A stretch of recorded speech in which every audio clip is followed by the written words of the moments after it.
그런 마음으로 우리 함께 우리 주님 말씀 앞에 나가겠습니다. 모두 자리에서 일어나셔서 마태복음 26장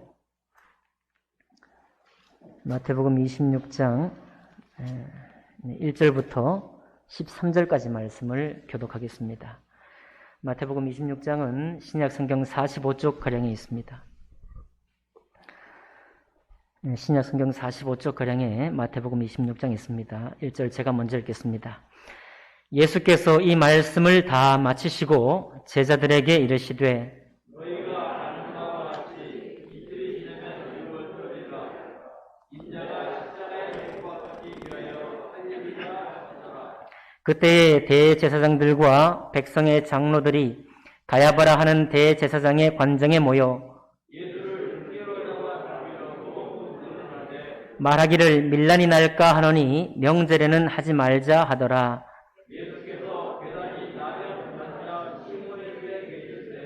한 여자가 매우 귀한 향유 한 옥합을 가지고 나와서 식사하시는 예수의 머리에 부으니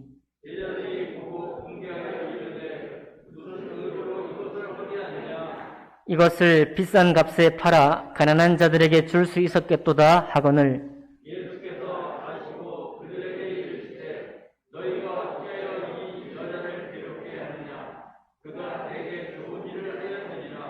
가난한 자들은 항상 너희와 함께 있거니와 나는 항상 함께 있지 아니하리라.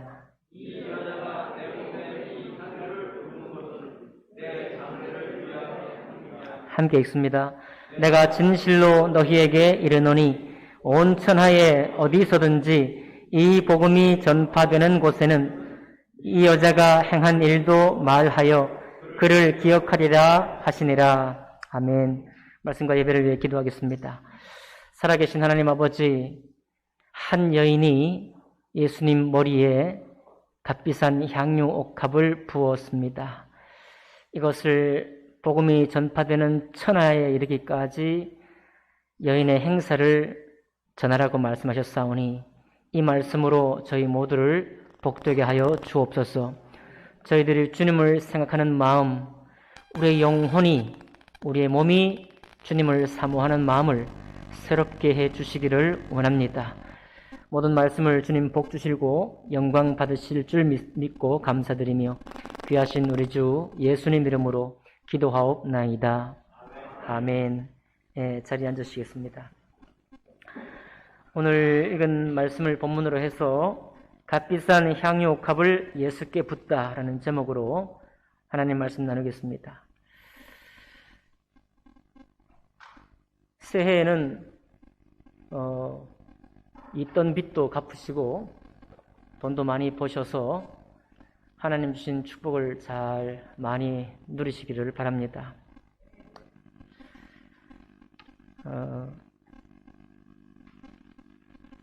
미국에 찰스 척 펀이라는 사람이 있는데요.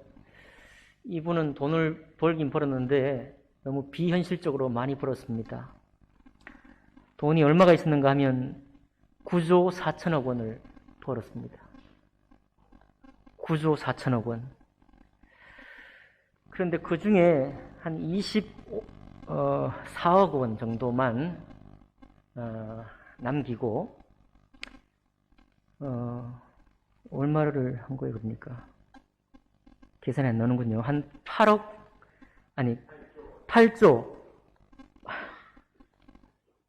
아무튼 8조 4천억 원 이상을 8조 제가 산수를 못하니까요. 죄송합니다. 어마어마한 돈을 기부를 했습니다. 24억 원만 은퇴 이후의 생활을 위해서 남겨두고 그러면 그 돈을 다 어디 썼느냐 하니까 코넬대를 비롯한 미국의 교육 부문에 한 37억 달러입니다. 사형제 폐지를 위한 인권 그리고 사회 변화를 위해서 8억 7천만 달러를 썼고 건강관리를 위해서 7억 달러를 기부했고 오바마 헬스케어, 그러니까 오바마 시절이니까 오바마 헬스케어 2020년 기사니까 오바마 헬스케어를 지지하는 돈으로 7,600만 달러를 기부를 했습니다. 건강관리 부문에 세부를 보니까 베트남 건강관리 사업으로 2억 7천만 달러를 헌신했고, 캘리포니아 대학교 뇌건강연구소를 지원하기를 1억 7,600만 달러를 후원을 했습니다.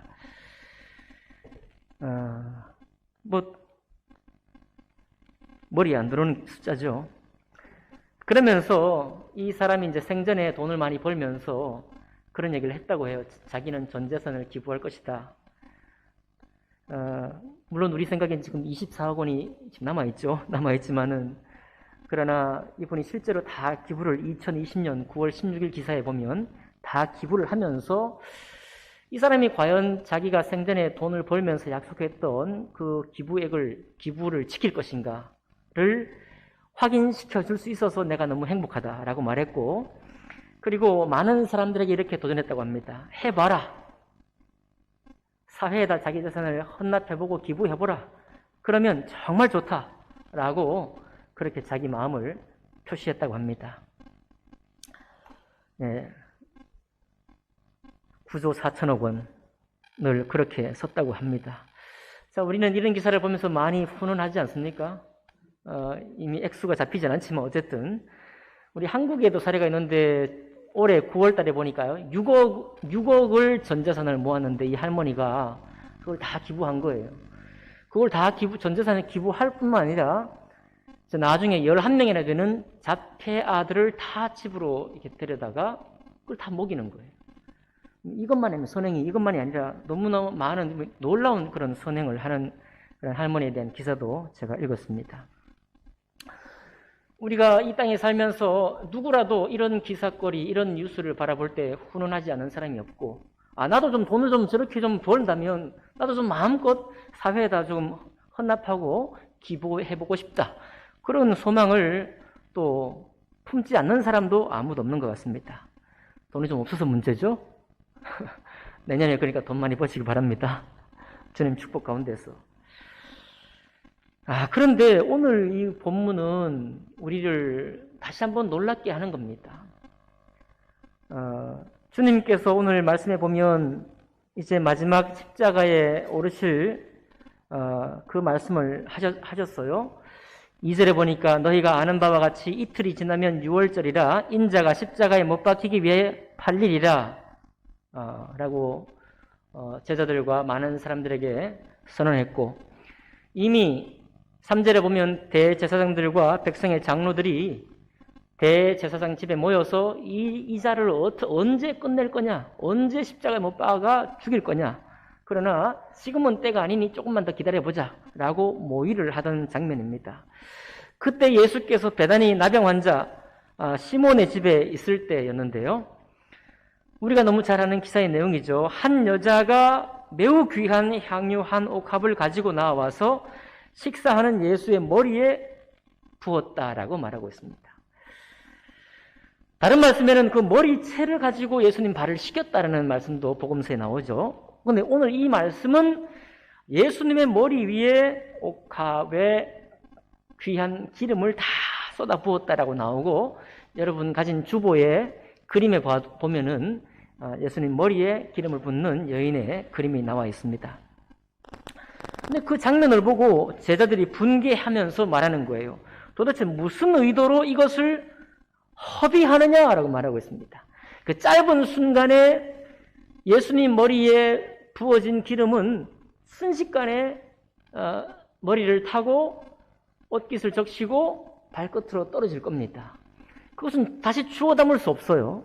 다시 어떻게 털어가지고 다시 재가공을 해서 깨끗하게 정제해가지고 남들에게 갖다 줄 수도 없습니다. 그러니까 짧은 시간에 완전히 허비가 되는 거예요. 다시는 사용하지 못할, 재활용도 불가능하고 다시 쓸 수도 없는 그런 기름을 그 위에 흘린 것입니다. 지금 우리가 좀 전에 우리 찰스 척 핀이라는 사람이 9조 4천억 원을 무슨 사람들, 그리고 자기가 생각할 때 꼭 필요하다고 얼마나 많이 연구했겠어요? 재정 담당에게, 또 인사권자에게, 자기 모든 팀원들에게, 참모들에게 많이 조사를 시켜서 내 철학과 맞는 곳에 이 재산을 의미 있게 기부하겠노라, 그 준비를 위해서 얼마나 많이 연구하고 애썼겠느냐 그런 것입니다. 이렇게 해야 되는데 말이죠. 이 여인이 정말 얼마나 이 값비싼지 모르지만 어쨌든 값비싼 거니까요. 제자들이 깜짝 놀라서 왜 이것을 허비하느냐라고 말할 정도로 비싼 값이었으니까 그런 얘기입니다. 이 여인이 정말 제자들의 말이 일리가 있지 않습니까? 무슨 보니까 2021년을 돌아볼 때 아이티에 지진이 나 있고 미얀마는 엉망이 되어 있고 남아공은 못 살아가지고 약탈이 성행하고 있고 베네수엘라는 돈값이 그냥 땅에 떨어져가지고 금 말고는 사고 파는 어떤 그런 화폐가 될 수 없는 이 세상에 돈을 쓰더라도 쓸 곳이 너무 많아요. 이 세상에 정말 가난한 사람들, 입지 못하는 사람들, 또 민주화를 방해받아가지고 정말 사람이 구금당하고 죽임당하는 곳이 얼마나 많습니까? 그런 곳에 그 재산을 다 투자를 해도 모자랄 판이에요. 9조 4천억 원이라는 것이 우리의 가늠은 안 되지만 개인적으로는 어마어마한 돈이지만 세상에 그런 사람들을 돕고자 하면 미미한 액수가 되는 겁니다. 그러나 얼마나 가치가 있어요. 거기에 그 자리에 필요가 있고 쓸 곳이 있어서 이 돈이 투자가 되고 적시에 가장 알맞은 사람에게 이 돈이 가서 사용된다면 얼마나 값어치가 있겠습니까? 그런데 그만 이 여인은 예수 머리 위에 다 부어버렸습니다. 그리고 순식간에 땅으로 흘러내릴, 그러니까 제자들이 보기에는 허비하는 것밖에 안 보이는 거예요. 예, 그거 팔아서 나눠주는, 구절입니다. 이것을 비싼 값에 팔아 가난한 자들에게 줄 수 있었겠도다 라고 얘기를 했습니다. 그것을 듣고 있던 예수님은 너희가 어찌하여 이 여자를 괴롭게 하느냐? 그가 내게 좋은 일을 하였느니라. 아니 그 많은 사람들, 가난한 사람들이 많이 있고 고통당하는 사람들이 수많이 있고 예수님은 그래도 제자들도 있고 말이죠. 아직 제자들과 함께 동행할 수 있는 힘이 있는 분인데 그분에게만 좋은 일을 하고 나머지는 안 보인다 이 말입니다. 그런데 주님 말씀하시기를 나에게 좋은 일을 하였다라고 크게 칭찬하고 있고 11절에 하시는 말씀은 가난한 자들은 항상 너희와 함께 있거니와 나는 항상 함께 있지 아니하니라. 이 여자가 내 몸에 이 향유를 부은 것은 내 장례를 위하여 함이니라 라고 말씀하고 있습니다. 그러면서 축복하기를 내가 진실로 너희에게 이르노니 온 천하에 어디서든지 이 복음이 전파되는 곳에서는 이 여자가 행한 일도 말하여 그를 기억하리라. 어마어마한 축복을 받은 거죠. 오직 예수님만 전하는 곳에, 오직 주님의 은혜만 전해야 될 곳에 이 향유값을 깨뜨려 부은 이 여인의 행사도 같이 말해서 나를 기념하라라고 주님이 말씀하고 있는 것입니다. 예수님이 여러분 이렇게 귀한 분이 맞나요? 이렇게 많은 세상에 필요가 있는데 그 돈을 가지고 주님 머리에 다 흘려보내서 순식간에 허비해도 될 만큼, 족할 만큼 그렇게 주님이 정말 탁월한 분이 맞는가요? 저는 여러분에게 이 말씀을 또 엉뚱한 대로 적용하지 마시기를 바랍니다. 그러면 세상에 기부하지 말고 교회에 헌금하십시오. 이런 얘기를 제가 혹시 할까봐, 여러분 혹시 또 그렇게 들을까봐 걱정이 됩니다. 그런 얘기가 아닙니다. 주님의 값, 주님의 귀함, 주님이 얼마나 귀하신 분인지를, 그분의 장래가 얼마나 우리에게 영광스럽고 축복인지를 깨달아 알라고 주님이 말씀하고 있는 것입니다. 모든 산자들은요, 죽음에 가까워지면 엄마를 찾습니다. 아버지를 찾는다고 해요. 마지막 순간에 찾지 못한다고 할지라도 마지막 때가 당하면 부모를 그리워한다고 해요. 사실 부모님이 어떤 분입니까? 우리는 부모님을 제대로 알지 못한 채로, 그리고 그분이 나를 위해서 마음 쓴 것 충분히 헤아리지도 못한 채로 속도 속이고, 또 부모님이 이렇게 하면 좋겠는데 했던 말을 어기는 거는 뭐 기본이고, 자기 뜻대로 살아가면서 때로는 무시당해도 괜찮은 분이 우리 부모님 아니었나요? 그런데 왜 마지막 때가 되면 부모님을 찾나요? 왜 엄마를 찾고 아버지를 그리워하나요? 왜 그곳으로, 부모님 계신 곳으로 가고 싶어 하는가요? 네. 여러분, 부모님의 사랑이 우리 마음속에 있기 때문인데 어떤 사랑입니까? 부모님은 여러분과 저를 너 잘못할 때마다 꼭 집어서 가르치고 또 꾸지람도 하고 막 그렇게 하셨나요? 아닙니다. 그럴 때도 있지만 부모님은 자기를 비웁니다. 자녀들에 대해서는 자기를 비워요. 자식이 우리 큰아들, 둘째아들처럼요. 둘째아들이 다 부모의 재산을 가지고 탕진하고 돌아와도 그걸 가져갈 때도 부모님 마음이 아리지만 저거 어떻게 될 건지 뻔히 보이지만 그러나 줍니다. 마음 아파하지만 줘요. 그리고 가서 뭐 영껏 자기 능력껏 다 돈을 벌었다는 소식도 듣겠지만 그러나 때로는 탕진하는 소식도 듣게 되는 것입니다. 때로는 다 탕진해가지고 먹을 것이 없어서 쥐염려를 먹는 생고생을 하는 자녀의 소식도 듣는 것입니다. 그때도 부모님은 쫓아가서 아이를 찾을 수도 있겠지만 자기를 비우니까요. 그리고 마지막에 오갈 데 없어서 부모에게 찾아오면 뭐 그렇게 해댄 것이 없었어도 기쁨으로 그의 오랜 기다림으로 죽었다가 찾은 자식처럼 잃어버렸다가 다시 얻은 자식처럼 그렇게 변함없는 사랑을 줍니다.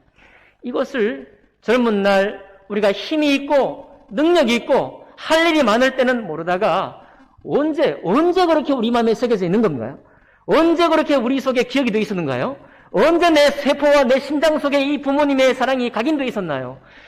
아니 정말 모르는 것 같아요. 그렇지 않았던 것 같습니다. 그랬던 시간이 없었던 것 같아요. 그런데도 불구하고 우리의 마지막 순간은 그분들에게로 향하게 되는 것입니다. 여러분, 예수님이 누구십니까? 산자들이 땅에서 끊어지면 만민의 죄를 사하시려 당하셨다라고 우리 주님이 장례를 지금 이 여인이 기념한다고 그 값비싼 향유를 부어서 기념한다고 했는데 주님의 죽으심은 주님만의 죽으심이 아니죠. 주님의 죽으심은 우리 모든 죽으심을 위로하기 위해서 주님이 죽으셨습니다. 죄가 사망을 낳았으니 사망을 위로하시고 또 죄의 사망에 근원되는 죄를 없이 하시기 위해서 예수님께서 오셨습니다. 그분의 죽으심은 단지 장례가 아닙니다. 하나님께서는 예수님을 썩지 않게 붙잡으셨습니다. 믿으신가요? 우리 예수님은 뼈가 부러지지도 않았고 그 시신이 부패하지도 않으셨습니다. 무엇을 말합니까? 누구의 시신이 부패하지 않도록 하기 위해서인가요? 우리 믿는 자의 육체가 썩지 않고 부패하지 않도록 하기 위해서 주님이 그렇게 오신 것입니다. 예수님이 부활의 첫 열매로 오셨을 때 하나님께서 우리 주님의 몸을 다 부패하지 않도록 붙드신 것처럼 동일한 능력이 주님의 영생을 가진 자들 위에 영원토록 역사하셔서 우리 또한 육체는 땅에 썩어지지만 그 몸이 영원히 썩어지지 않고 부패하지 않아서 다시 부활의 몸을 입고 주님 앞에 서게 되는 것입니다. 누가 이 일을 할 수 있습니까? 그러나 이 땅에 살면서 예수님은 욕당하기 일쑤고 교회는 핍박당하기 일쑤고 예수를 무슨 동네 친구처럼 부르는 사람들도 많이 있습니다. 열방은 교회를 향해 분노하고 민족들도 분노하고요. 우리가 아는 친구들도 우리의 믿음을 업신여기고 때로는 우리 자신의 현실이 내가 믿는 신앙을 비웃기도 합니다. 그러나 주님은 이렇게 말씀하셨죠. 어찌하여 열방들이 분노하여 헛된 일을 경영하느냐. 모든 권세자들이 함께 모여서 의논하네 주님을 거역하려고 결박을 끊자. 우리가 하나님의 결박을 끊자. 하나님 말씀에서부터 우리가 자유를 하자. 말씀을 벗어버리자. 말씀의 결박을 벗어버리자. 우리를 잡아 구속하는 하나님의 은혜를, 하나님 말씀을 끊어버리자 라고 서로 모의를 하고 이 땅의 수많은 역사 시간 동안에 기독교의 모든 잘못과 모든 범죄함을 들어서 주님을 능멸하고 하나님의 이름을 비웃습니다. 그러나 여러분, 하늘에서 어떻게 하시는지 아십니까? 하늘에서 주님께서 그런 사람들을 향해서 비웃으십니다. 저들의 생각들을 꺾으실 것이고 주님께서 철장으로 온 땅을 깨뜨리시고 질그릇을 깨뜨린 것 같이 저들의 악독과 하나님을 향한 거역과 반역을 다 깨뜨리게 하실 것입니다. 왜 그런가요?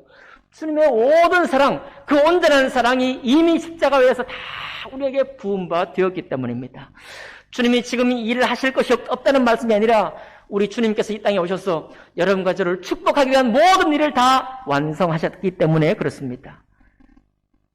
주님은 지금도 여러분과 제가 거역하고 이 땅의 세상 만민들이 주님을 거역하고 교회를 능멸하고 믿는 사람들을 없이 여기실 때 주님이 안 살아계신 것이 아닙니다. 다 듣고 있습니다. 둘째 아들이 가산을 탕진할 때 아버지가 그 소식을 듣지는 못했지만 그러나 들었어도 아버지는 기다리는 것입니다.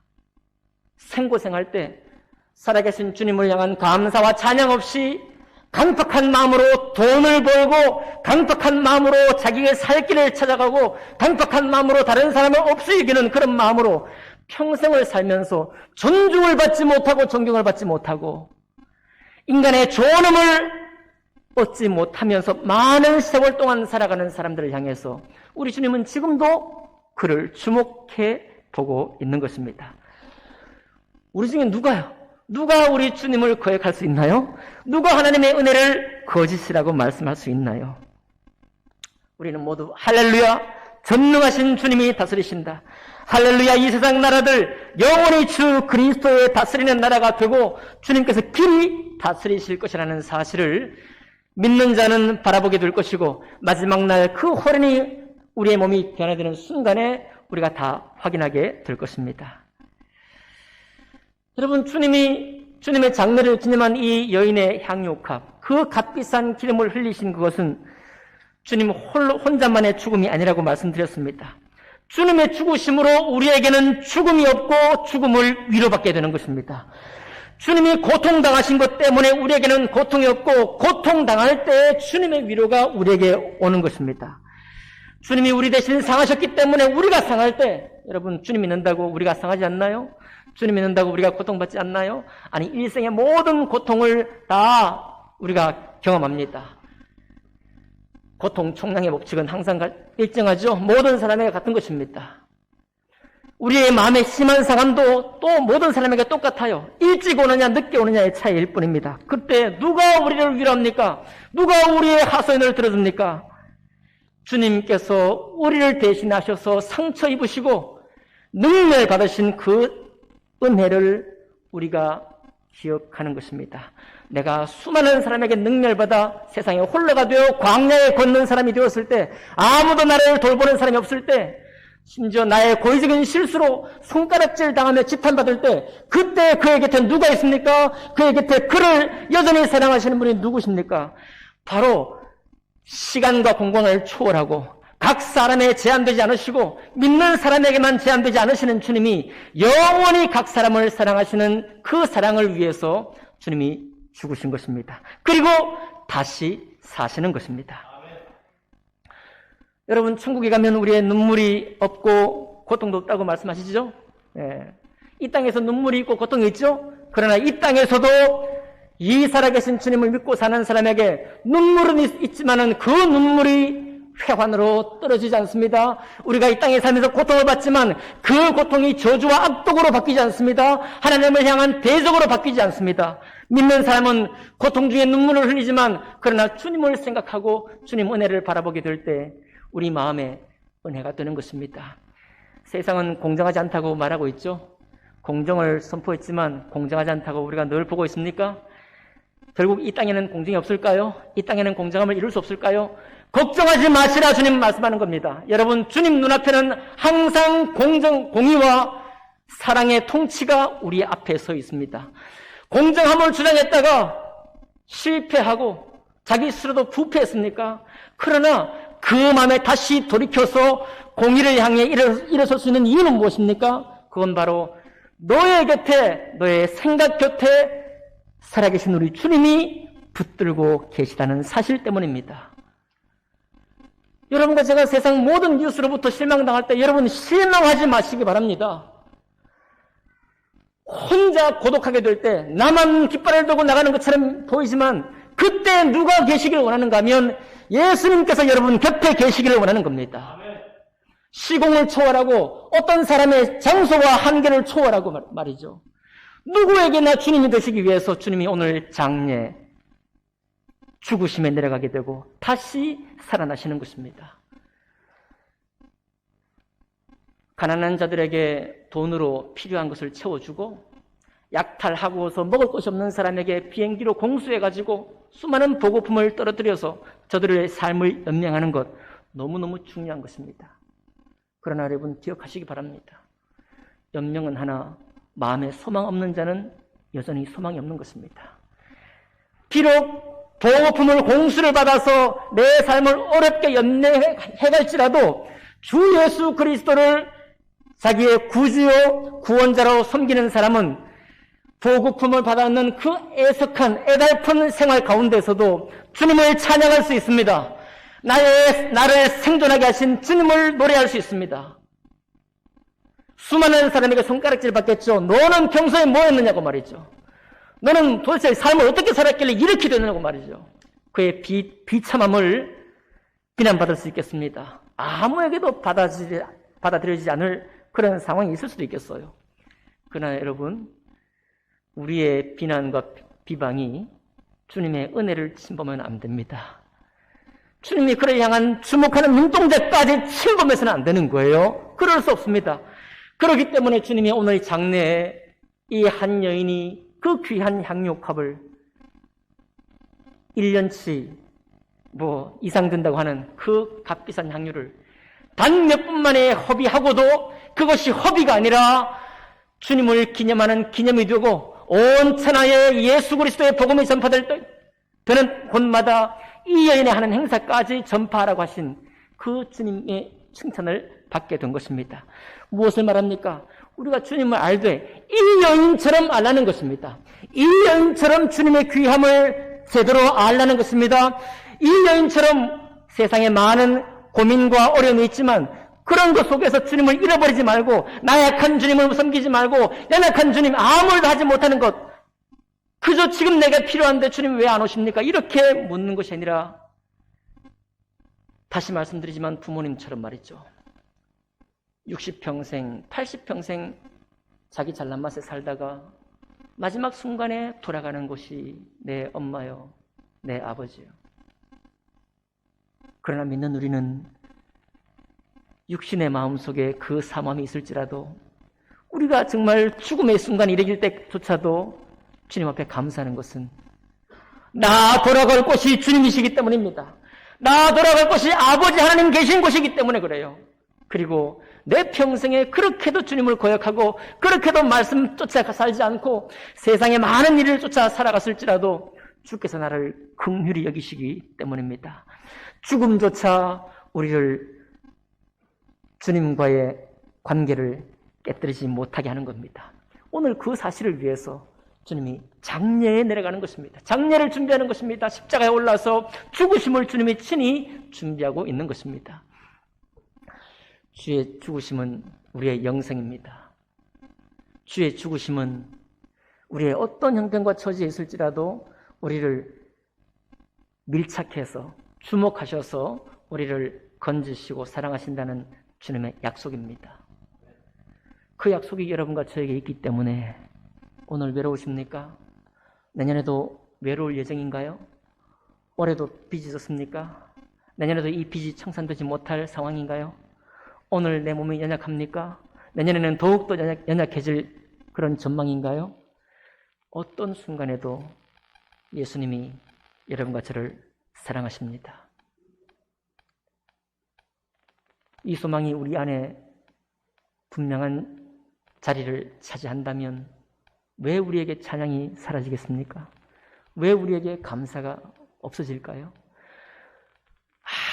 아무것도 없어도 오직 주님이 우리의 모든 마음들과 우리의 영혼, 우리 몸에 쓸 모든 필요들을 어떤 방편으로든지 채워 가실 것입니다. 내가 진실로 너희에게 이르노니 온 천하 어디서든지 이 복음이 전파되는 곳에는 이 여자가 행한 일도 말하여 그를 기억하리라 하시니라. 여러분과 저의 생애 속에 다른 사람에게 보조시 보란듯이 내보이고 싶고 보란듯이 우리의 성공을 말하고 싶고 보란듯이 내 잘 살아왔다는 흔적을 말하고 싶겠지만 그렇지 않을지라도 여러분 기쁨으로 나아갈 수 있기를 바랍니다. 주님 앞에는 가장 귀한 존재예요. 당신의 목숨값으로 우리를 사신 그렇게나 귀한 존재가 바로 여러분과 저입니다. 주님의 사랑의 그물망에서 빠져나갈 수 있는 사람은 아무도 없습니다. 단지 여러분과 저는 먼저 이 사실을 믿음으로 고백했기에 이 땅에 살아가는 동안 많은 고민과 고통이 있는 동안에 그 고통과 고민만에게 우리의 마음을 다 빼앗기지 않고 주님을 찬양하고 주님께 감사할 수 있는 시간을 더 번 거예요. 우리는 그 시간을 더 벌었습니다. 우리는 그 시간을 더 많이 가지고 있어요. 세상 사람들은요, 아쉽지만 아직도 그 시간을 찾지 못하고 있습니다. 열심히 살면 되는 줄 알고 뭔가 좀 일이 되면 되는 줄 알고 있지만 아직 그 마음의 평안과 감사를 누릴 방법을 알지 못하고 있습니다. 그 차이일 뿐입니다. 그러니 우리도 주님의 공의를 따라 공의로울 그런 믿음을 계속 가지시고 주님의 긍휼함을 따라 우리도 긍휼히 여기실 수 있는 여러분과 제가 되기를 바랍니다. 모든 보상은 주님께 있습니다. 우리 살아생전에 주님이 우리의 모든 삶을 보살펴 주실 것입니다. 기도하겠습니다.